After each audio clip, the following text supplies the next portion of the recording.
Flecha, à la ligne de Joseph Pontus, qui est en réalité le texte qui m'a donné envie de faire cette proposition-là pour aujourd'hui. Joseph Pontus est un éducateur spécialisé qui a fait ses études dans l'Est, qui a fait une prépa littéraire, une hippocane, une cagne, et puis qui finalement est devenu éducateur spécialisé. Il se trouve qu'en 2015, il se marie, et sa femme va s'installer en Bretagne, et il la suit. En Bretagne, il ne trouve pas de boulot comme éduc-spé, donc il s'inscrit dans une agence d'intérim, et il se met à bosser. Dans une conserverie de poissons d'abord, et ensuite dans un abattoir. Et il raconte cette expérience-là dans ce livre. Alors, autre cas tragique, Joseph Pontus est mort en février dernier à 42 ans d'un cancer. Donc ce livre est là aussi son unique livre. C'est un bijou, littéralement. Ça, c'est l'édition de la Table Ronde en 2019. Il a été republié en poche, il est disponible en folio. Dans tout ce que je vous montre là, je vous conseille véritablement ce livre-là. Alors, qu'est-ce que je voudrais essayer de faire avec tout ça? D'abord, je voudrais commencer par une chose très simple. Je vais être obligé d'aller vite, j'en suis désolé. C'est lié au fait qu'on n'est pas énormément de temps d'une part, mais c'est aussi lié au fait que je voudrais qu'on garde un peu de temps à la fin pour pouvoir discuter. Donc je vais parfois aller vite, je ne vais pas commenter en détail les textes que je vais vous montrer là. En revanche, je donnerai à la fin de la conférence à Claudine Mettet le diaporama lui-même. Je l'ai enregistré sous une forme très légère en PDF, de telle sorte que vous pourrez récupérer ces textes et sans même aller chercher forcément vous-même les bouquins, vous pourrez reprendre les textes sur lesquels je serai passé un peu vite. Mais je voulais vous en montrer beaucoup, quitte à ne pas pouvoir forcément tous les commenter, en donnant simplement les pistes qui me semblent intéressantes. La première de ces pistes, c'est celle qui concerne la présence dans ces récits du travail à l'usine de quelque chose qui demeure une fierté liée à la compétence gestuelle. En fait, un travail, c'est d'abord un certain enchaînement physique des gestes sur lequel on s'entraîne, sur lequel on s'exerce, sur lequel on acquiert un savoir-faire physique inscrit dans le corps lui-même, et qui au fond n'est pas très différent de celui qu'acquiert un sportif de haut niveau ou un instrumentiste. Au sens où il se joue par la répétition, et où par la répétition, il fait entrer des savoirs non pas seulement dans la tête, mais dans le corps lui-même. D'une certaine manière, le travail casse ça. J'en prends un premier exemple avec Éric Louis. Éric Louis, au moment de casser du sucre à la pioche, donc la deuxième partie du livre, où je prends ce long extrait, Éric Louis a une quarantaine d'années et il bosse avec des gamins, des gens qui ont 20 ans, qui pourraient être ses enfants. Et un beau jour, on les met à gratter l'intérieur d'un silo de sucre, celui-là même où, justement, Quentin va mourir quelques mois plus tard, et on leur donne des houes pour ça. Et il remonte après sa première descente dans le puits en disant « Vous rigolez, les houes, c'est vachement bien pour miner de la terre au pied de vos géraniums, mais là, c'est du sucre durci par la chaleur, c'est des pioches ou rien. » Le contremaître gueule, mais le lendemain, ils ont un lot de pioches. Ils prennent les pioches et ils vont commencer à taper. Et là, ils s'aperçoivent que les gamins ne savent pas utiliser une pioche.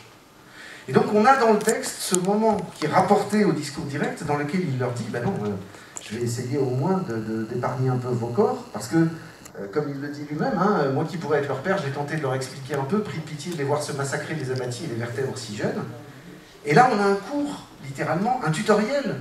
On a une recette technique qui consiste à dire « C'est un outil, tu vas utiliser avec ton corps qui est un autre outil, regarde comment ça marche. » Et il leur apprend donc que, pour ce que c'est quelqu'un qui a déjà utilisé une pioche de manière régulière, que, par exemple, non, en fait, quand vous levez une pioche, quand vous levez une masse, quand vous levez un maillet ou un marteau, vous le tenez le plus près possible du corps, parce que si vous le tenez moins, c'est plus lourd. Si vous le tenez près du corps, ça pèse moins, c'est pas vos vertèbres qui travaillent. Puis ensuite, vous le levez en prenant la main très près du fer, puis vous le levez le plus haut possible, parce qu'en réalité, si vous le levez très très très haut et que vous le laissez retomber, vous avez une vitesse qui est liée au poids même du fer, qui fait que c'est l'engin qui travaille pour vous, c'est pas vos muscles. Et là, vous avez tout le couple avec la vitesse qui s'abat, et vous n'avez plus qu'à tirer en profitant du rebond et de l'énergie. Et vous recommencez. Et comme ça, comme le dit la dernière phrase, du coup, c'est pas toi qui bosses, c'est ton outil. Et on comprend à ce moment-là qu'une bonne partie de l'intelligence gestuelle de l'humain au travail, ça consiste, et c'est même la définition de l'outil, ça consiste précisément à étendre la compétence de son corps par un instrument extérieur, pas à violenter son propre corps à cause de la nécessité d'un outil. Le savoir qu'Éric Louis a encore, c'est celui-là, c'est ce qui dit, mais attends, l'humain a inventé l'outil parce que c'est l'outil qui bosse. Si c'était plus pratique de chasser des antilopes à main nue qu'avec des pierres, on n'aurait pas commencé à les tailler. Et si on utilise une pioche, c'est que ça doit être plus pratique. Pour que ce soit plus pratique, il faut que ce soit un savoir, il faut que ce soit une expérience. Alors malheureusement, il conclut en disant, je ne peux pas être un bon pédagogue parce que dans le tas, il n'y a bien que Maxime qui a appliqué la méthode. Les autres ont continué à se casser le dos. Pourquoi ? Parce que dans 2 semaines, ils ne sont plus sur le chantier. Dans 2 semaines, ils font autre chose. Dans 2 semaines, on les emmène ailleurs. Dans 2 semaines, ils ne sont plus dans le même groupe. Il manque là l'organisation sociale autour d'eux qui donnerait un sens à un apprentissage. Il n'y a aucun sens à apprendre une chose que peut-être dans 15 jours, ils n'utiliseront plus jamais de leur vie. Il y a un cas qui me semble encore plus frappant, et qui est probablement le texte qui a déterminé mon envie de proposer cette conf au départ. Il est tiré de l'établi de Linhart. Alors, il est très long, je ne vais pas du tout le lire en détail, hein.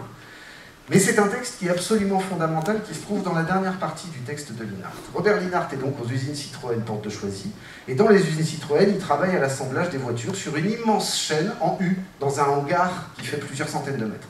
Et donc sur cet immense tapis roulant, les carcasses de voitures passent, et chacun a son outil, son rivet à poser, sa housse à poser, ses vis à calibrer, etc., etc., etc. Et puis dans un coin, dans le creux du U, il y a un établi qui ressemble à aucun autre, dans un coin qui sert uniquement à traiter les portières défectueuses. Quand il y a des portières qui ont des défauts de fabrication, on les met en tas devant cet établi-là, et là il y a un type qui s'appelle De Marcy, un OS, un ouvrier spécialisé, qui s'occupe d'essayer de redresser, pour limiter les pertes, les portières défectueuses. Et Linhart décrit cet établi. Il dit c'est très curieux, c'est un vestige d'une autre époque. Dans l'enchaînement répété des mouvements de l'atelier, lui, il a bricolé son truc. Et ce truc qu'il a bricolé, en fait, il est caractérisé par sa singularité. Autrement dit, il n'a que des opérations particulières à faire, puisque ce sont des défauts à traiter, là où nous avons des opérations répétitives, qui par définition, dans le Fordisme, se ressemblent toutes à chaque poste. Lui, au contraire, il a un poste où il n'a que des cas particuliers. D'où d'ailleurs l'analogie médicale, il ausculte, aussi concentré qu'un chirurgien avant l'opération. Il repose, et puis il se met au travail. Et il se met au travail avec son établi. Et évidemment, le titre même du bouquin joue sur les mots. L'établi, c'est à la fois le nom de celui qui, après avoir fait des études supérieures, militant politique, va aller s'établir en usine. Et l'établi, c'est cet objet particulier que l'OS de Marcy a fait à sa main. Pourquoi? Parce que son établi, comme dit Linhart, c'est le plus étonnant. Le plus étonnant, c'est son établi, un engin indéfinissable, fait de morceaux de ferraille et de tiges, de supports hétéroclites, d'étaux improvisés pour caler les pièces, avec des trous partout et une allure d'instabilité inquiétante. Mais en fait, cette anormalité apparente de l'établi, elle est le résultat d'un bricolage qui est l'expression de, au contraire, la ruse de l'ouvrier. La ruse au sens grec du terme. La ruse au sens où c'est une des compétences fondamentales de la raison que de ruser avec la matière. L'ouvrier qui a construit cet établi-là, c'est quelqu'un qui, au contraire de l'uniformisation des tâches, sait très bien qu'il n'y a que des tâches singulières. Sait très bien que dans la négociation avec la matière, qui est le propre de tout travail, il n'y a que des singularités. Et du coup, il s'est fabriqué un établi à sa main, avec des trous aux bons endroits, des tiges qui sortent, des étaux là où il faut, pour pouvoir utiliser toutes les ressources de cette matière pour redresser ses portières. Cet établi bricolé, il l'a confectionné lui-même, modifié, transformé, complété. Maintenant, il fait corps avec, c'est très important en fait, hein, l'instrument est devenu une partie du corps de l'ouvrier, et pas le contraire. C'est pas l'ouvrier qui est une partie du corps de la machine, c'est la machine qui est une partie du corps de l'ouvrier, donc c'est toujours un instrument. Il fait corps avec, il en connaît les ressources par cœur, 2 tours de vis ici, 3 tours d'écrou là, une cale remontée de 2 crans, etc., etc. Voilà, ce qui lui permet de traiter toutes les situations, même les plus excentriques. Tout le texte abonde dans le lexique de la singularité, instable, inquiétant, excentrique, bizarre, pour finir par aboutir à l'idée que ben, c'est ça qui marche. C'est cette singularité-là qui fait que De Marcy, dans son coin, à l'écart de la chaîne, il sauve une quantité de portières défectueuses absolument monstrueuse. Autrement dit, De Marcy augmente la productivité de l'atelier. Que fait le bureau des méthodes? Le bureau des méthodes fait sauter l'atelier de Marcy. Mardi 22 juillet, 8h15, voilà 3 gros bras qui arrivent, qui débarrassent l'établi bricolé par De Marcy pour le mettre au rebut, et qui installent un établi plein, tout neuf, parce qu'il y a un contrôleur du bureau des méthodes qui a dit « Qu'est-ce que c'est que ce machin hideux? Qu'est-ce que c'est que ce truc artisanal au milieu d'une chaîne de production industrielle? Virez-moi ça !» Et alors évidemment, De Marcy regarde estomaqué cet établi tombé du ciel, ou plutôt tombé des caprices imprévisibles du bureau des méthodes, puis ben, il sait qu'il ne va rien pouvoir en faire. Il reste là, les bras ballants, il digère le choc, il se répète « alors là, à ça alors », et puis la chaîne se remet en mouvement, et là il n'a plus ses marques. Il n'a plus rien de ce qu'il avait mis en place pour pouvoir justement adapter la chose qu'il avait à faire à l'espace et aux instruments avec lesquels il est censé la faire. Et donc il est structurellement mis en échec, il est re-rendu débutant en fait. Avec des gestes maladroits de débutant, il s'y met, etc., etc. Mais en fait, c'est une catastrophe, son rythme est cassé, il n'arrivera plus à travailler, et en fait il va se mettre en congé de maladie et on va virer cet atelier. Ce qui a fait ici la rationalisation du bureau des méthodes, c'est supprimer, non pas de Marcy, mais supprimer la dernière trace d'artisanat, de fierté professionnelle, de métier dans la chaîne. C'est plus important de faire tomber la cadence de production de la chaîne, pour des motifs idéologiques, que de maintenir cette chose absolument scandaleuse, un ouvrier fier de son travail. Pourquoi? Parce que le processus de travail, et c'est ça que l'expérience littéraire essaye d'approcher, c'est un processus qui ne cherche pas à optimiser le travailleur, mais à le casser. C'est ça que dit le texte de Linhart, et c'est ça que vont dire un certain nombre des textes suivants. Ils vont le dire d'une manière moins directe, ils vont le dire d'une manière plus littéraire. Ils vont en particulier le dire en choisissant une approche que je trouve très intéressante, et là il faut rentrer dans la patte même de l'écriture. Ils vont le dire, par exemple, en faisant disparaître grammaticalement le sujet en première personne. Ce sont des textes dans lesquels, très souvent, on a l'impression qu'il est devenu impossible de dire « je ». On a des textes dans lesquels on a l'impression qu'il n'y a que des formules impersonnelles, que des formules infinitives. Regardez par exemple ce petit extrait de Composant de Thierry Beinstiengel. Réfléchir. On commence par un infinitif. C'est pas je réfléchis, c'est pas je dois réfléchir, c'est pas je pense. Réfléchir. C'est le nom brut de l'action qu'il faut mener. Réfléchir, l'action à faire, les gestes, la coordination. Un infinitif, 3 groupes nominaux. Des substantifs, des choses posées dans un monde de choses. Pas de sujet là-dedans. De sujet nulle part, en fait. Alors même qu'il s'agit de réfléchir à l'action, c'est-à-dire ce qui constitue le sujet au travail. L'expérience des petits boulots sans qualification, la débrouille. Faire du béton, repérer le lieu pour la bétonnière, voir le trajet le plus court et le plus facile pour les brouettes. Bosser dans un atelier, remarquer les machines qu'on connaît, les faciles comme la perceuse à colonne, éviter si possible les presses, les découpeuses, dangereuses quand on ne maîtrise pas parfaitement l'engin. C'est bien des recommandations. C'est bien une sorte de tutoriel, un peu comme on pouvait l'avoir tout à l'heure avec la leçon de pioche d'Éric Louis. Mais elle n'est plus du tout formulée pareil. Éric Louis, c'était un sujet qui disait « je », qui essayait de transmettre et d'enseigner aux autres. Là, d'une certaine manière, l'intérimaire de Beinstiengel, il a renoncé à ça. Il est dans un monde dans lequel son expression littéraire trahit et traduit à la fois le fait que, comme sujet, il n'est plus là. Il est dans un monde dans lequel il y a des objets et des actions à faire avec ces objets, mais il n'y a plus de sujet pour les faire. Il n'y a plus besoin de sujet pour les faire. Il y a juste le tour du monde des objets, si vous voulez. Alors ça, on le retrouve constamment chez Beinstiengel. Autre passage un peu plus loin, alors là c'est encore plus frappant, effectuer la tâche manquante. Vous voyez qu'il s'agit toujours d'un ordre des tâches, hein, comme pour la pioche. Effectuer la tâche manquante, donc, en quelque sorte, passer sous le rideau au palin, terminer la chaîne du travail. Alors je m'arrête un instant sur cette idée, terminer la chaîne du travail.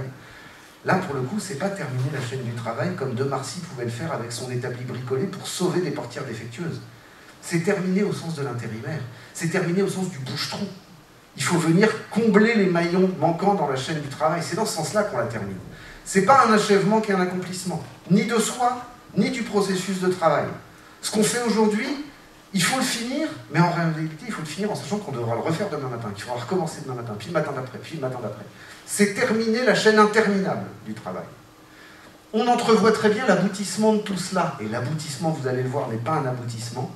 C'est une longue énumération de verbes, et c'est des verbes qui sont d'abord à l'infinitif, rentrer dans le grand troupeau de ceux qui ajoutent leur contribution à l'ordre, puis ensuite, une longue succession de verbes au participe présent.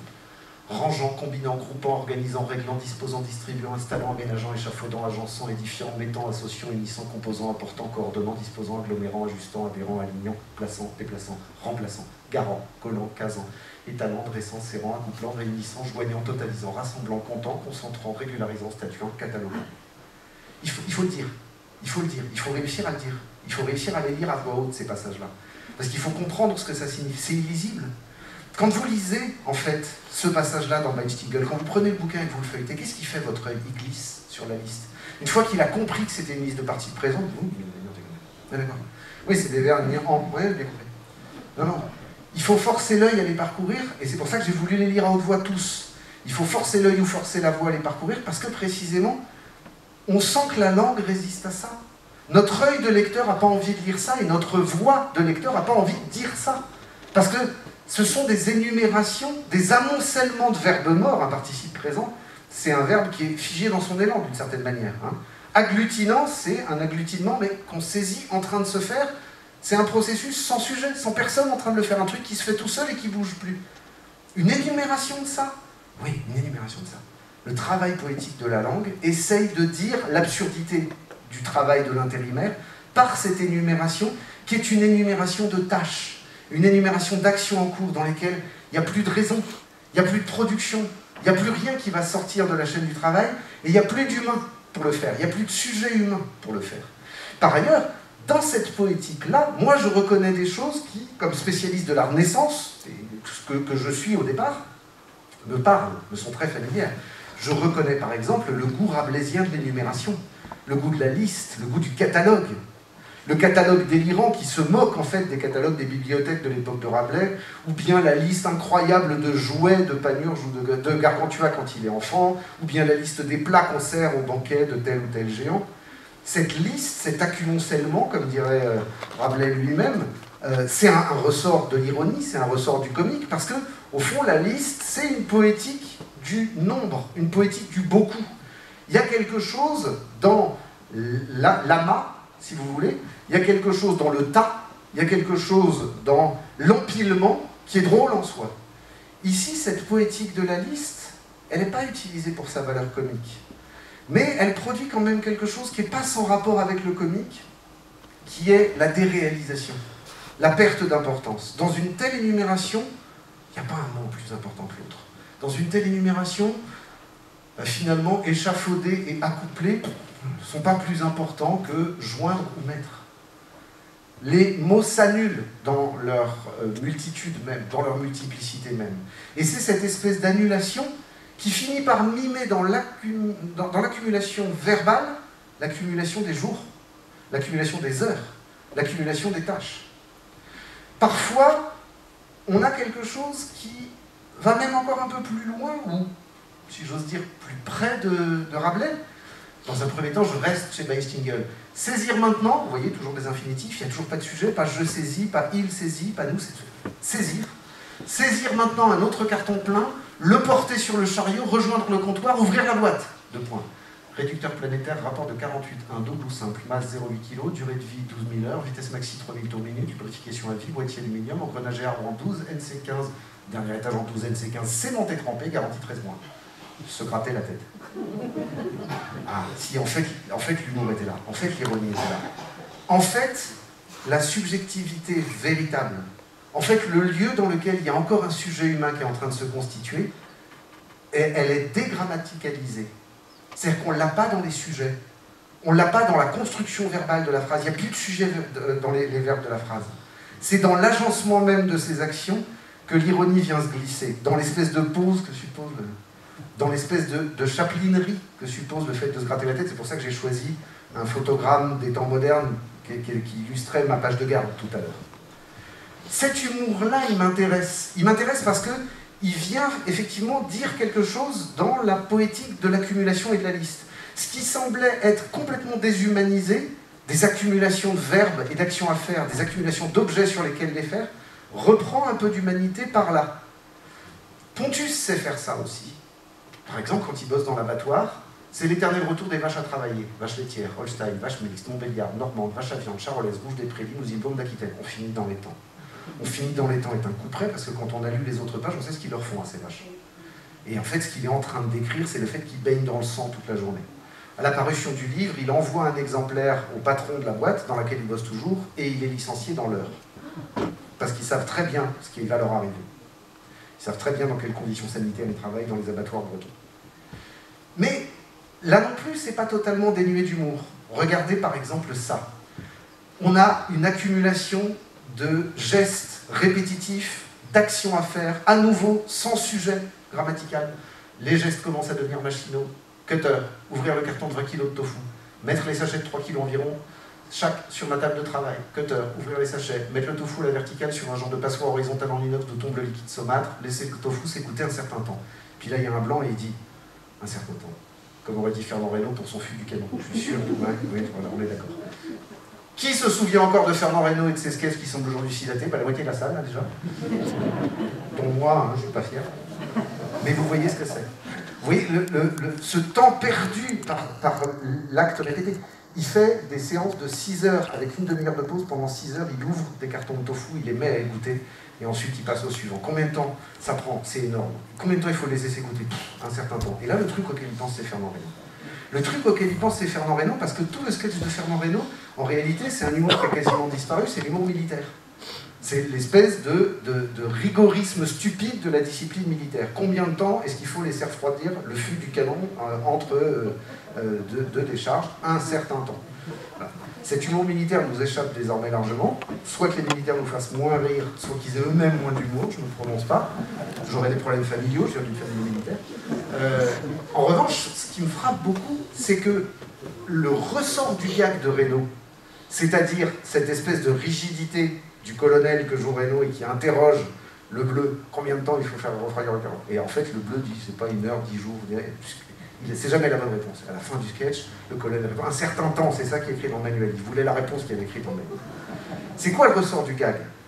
Eh bien, c'est exactement ce dont Bergson faisait la définition même de l'humour, du mécanique plaqué sur du vivant. Du mécanique plaqué sur du vivant. C'est exactement ça qui fait que Pontus pense à Fernand Reynaud. C'est qu'en fait, il y a un humour de la chaîne, il y a un humour de l'usine, il y a un humour du Fordisme qui est du mécanique plaqué sur du vivant. C'est l'humour dont Chaplin perce à jour le secret dans les temps modernes. Et dans ce truc qui casse les corps, ce truc qui tue des gens, ce truc qui déboise, dératise, arrase, remplace, ce truc qui est fondamentalement d'un impérialisme terrifiant, en fait, dans son mécanisme même, dans son automatisme même, ce truc est drôle, ce truc est potentiellement drôle. Et d'ailleurs, ce qui est intéressant, c'est que ce qui est rendu drôle au bout d'un moment, drôle parce que aberrant, incompréhensible, mécanique, c'est le monde même des objets qu'il s'agit de produire. Au bout d'un moment, il dit, mais j'ai sorti combien de tofu aujourd'hui? Qui mange autant de tofu? C'est pour qui tout ce tofu? Il y a un moment où il travaille sur une chaîne dans laquelle il casse des langoustines, il finit par piquer de langoustines, il dit ouais c'est bon, mais qui va manger? La quantité elle-même devient une espèce de ressort comique. Et on pense aux choses de Pérec, on pense au système des objets de Baudrillard, ces grands textes qui sont des textes littéraires pour Pérec, sociologiques ou philosophiques pour Baudrillard, et qui disent justement l'envahissement du monde des objets. D'ailleurs, qui se souvient encore de Fernand Reynaud, quelques lignes plus loin, il dit je me souviens. Et il enchaîne immédiatement parce que je me souviens, cet ancien étudiant de lettres, ça lui fait penser à Pérec. Je me souviens de Georges Pérec, forcément.